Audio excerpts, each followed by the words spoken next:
Tea తాగుతుంటే just cough లాగా వచ్చిందండి. గొంతు బొంగురు వైట్ రైస్ పూర్తిగా మానేశారు. ఈ వీడియోల్లో ఫోనుల్లో అవి యూట్యూబ్లో చూసి మేము పునర్జన్మ హాస్పిటల్కి వచ్చాం. టీ రమామణి అండి, మా భార్య ఆవిడ. మాది మచిలీపట్నం ఏరియా అండి, ఆంధ్రప్రదేశ్, కృష్ణా డిస్ట్రిక్ట్. ఆవిడకి 2022 అక్టోబర్లో కొంచెం బ్రెస్ట్లో గడ్డ వచ్చిందండి.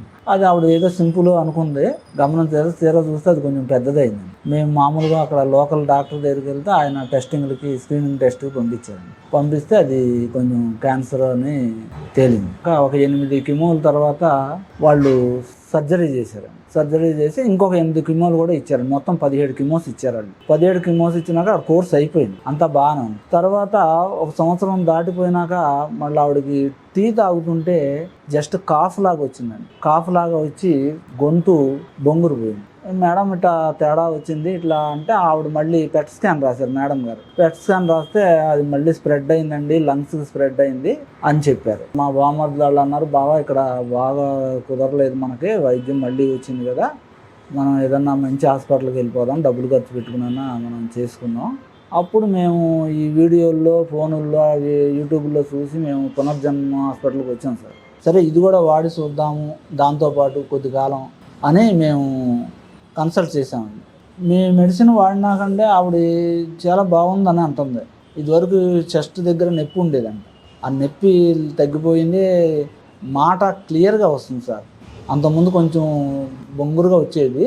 ఈ నెలలో మంచి రిజల్ట్ వచ్చింది. నిన్న మేడం గారు కూడా అన్నారు, వాయిస్ చాలా బాగా వచ్చేసింది మీకు అని. ఆ మేడం అన్నారు, మీ వాయిస్ చాలా బాగుంది ఇప్పుడు అంటే నేను చెప్పాను, మేడం బాగా వస్తుంది. ఆవిడ చాలా యాక్టివ్గానే ఉందండి. ఆ ఫుడ్ అది బాగా తీసుకుంటుంది. వైట్ రైస్ పూర్తిగా మానేశారు. ఆవిడ జొన్నలు, రాగులు, మిల్లెట్స్ తీసుకుంటున్నారు. కొంచెం హెవీగా ఉందని అంటున్నారు వాళ్ళు. ఒక 80కి ఉండేది, ఇదివరకు 80 kgs ఉండేది వెయిట్.